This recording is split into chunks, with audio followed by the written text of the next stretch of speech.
Hello, everyone. My name is Stevie, and I also have Maria, Sebastiano, and Alana here with me. And today we're going to be covering the five domains of environmental health, in particular with the Ebola outbreak in West Africa from 2014 through 2016. Next up to take the wheel will be Maria. Thank you, Stevie.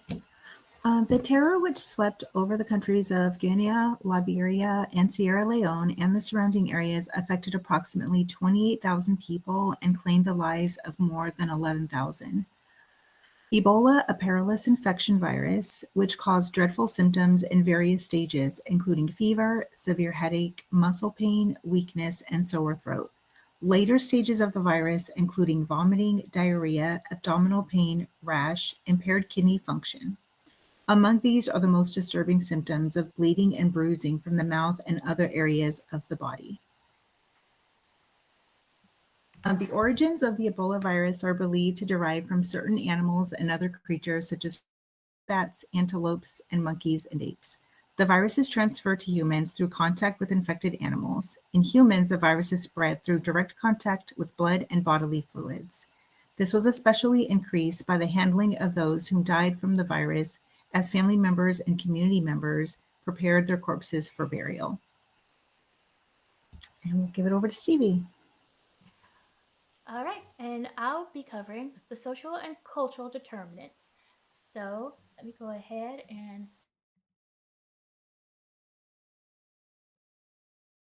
So we're going to look at some social and cultural factors that contributed to the spread and the impact of the 2014 through 2016 Ebola outbreak. One of the biggest challenges was the weak healthcare infrastructure, which affected the countries.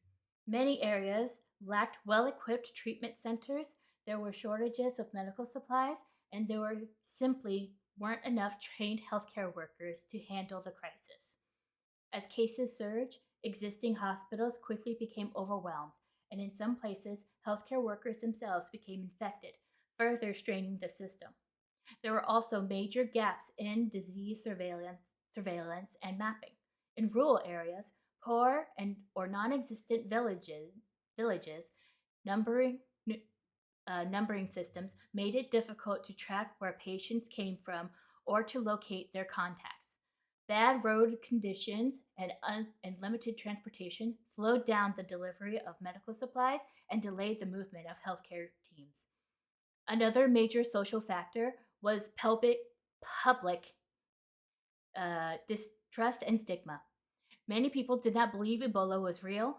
Rumors spread that doctors or foreign organizations were spreading disease intentionally due to its historical context of colonialization. As a result, some families hid sick relatives instead of taking them to treatment centers, and some communities even resisted or attacked health teams. Fear and misinformation made it much harder to contain the outbreak and delayed the global response. Next up, we're going to be covering over the political and economical determinants. And so, uh, beyond the social factors, there were also significant political and economical determinants that shaped the course of the Ebola epidemic.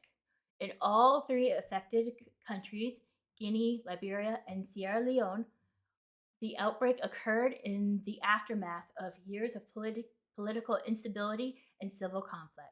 These nations were still rebuilding with weak governance structures and limited public trust in the government institutions. Corruption and mismanagement of aid funds in some areas further undermined the credibility of the nation's responses. Economically, the region faced severe poverty. Many households were already struggling to meet daily needs. People couldn't afford to stop working, even when there was risk of infection, and many couldn't pay for transportation to reach health facilities.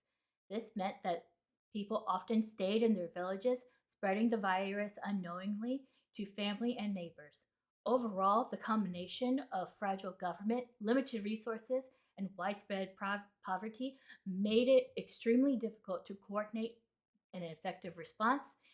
These factors highlighted how epidemics are not just biological crises, they're deeply connected to the social, political, and economic conditions of the communities they are affected. And next up, we are going to have Sebastiano cover the next few slides. Yeah.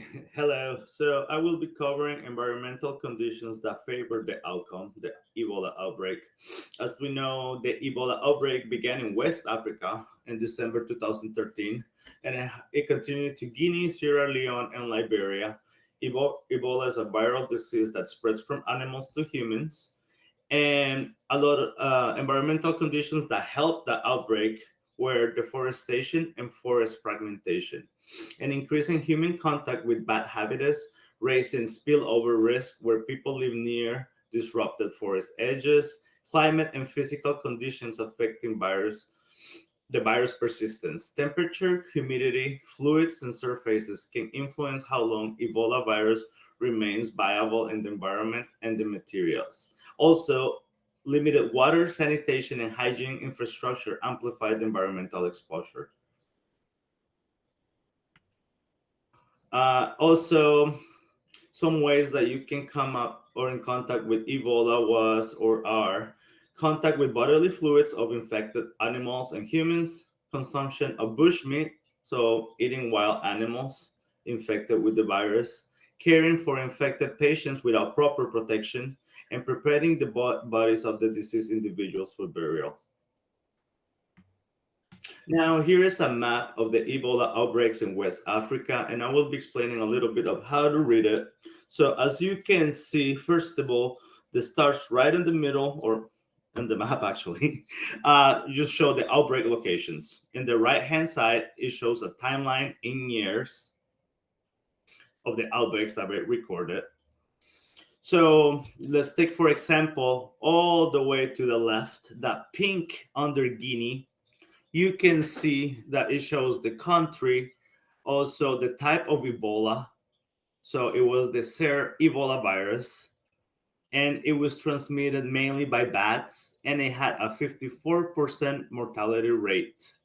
As you can see, all across Africa, there were different causes of, or different animal or unknown causes for these outbreaks, some more deadly than others. There's also, it does showcase the percentage of fatalities per event. And the little icons that showcase people, those are relative outbreak sizes for every 100 person. Okay, so that was all about the graph, and now here is Alana. Hello. The final outcome of Ebola, total cases 28,646. Total deaths 11,324. Countries affected Guinea, Liberia, Sierra Leone. CDC involvement. Approximately 1,400 staff deployed across the three countries from July 2014 to March 2016 provided expertise in epidemiology, laboratory services, infection prevention, and community engagement. Financial impact. US government allocated approximately 2.369 billion for Ebola response activities. CDC received 798 million for its efforts. Long-term impact. Strengthen country lab capabilities to detect viral hemorrhagic pathogens, created surveillance systems for action-oriented data, built emergency operations centers for outbreak response, bolstered local workforce, including disease detectives and frontline responders. Key lessons. Rapid and sustained international response is essential. Community engagement and trust building are critical. Robust health infrastructure and preparedness prevent spread. Core capability returns. CDC trained local disease detectives, stopped a 2021 Ebola outbreak in Guinea after 23 cases. Core capabilities prevent local outbreaks from escalating into epidemics. Ongoing efforts. Support for Ebola survivors and affected communities. Vaccine and treatment, development and distribution.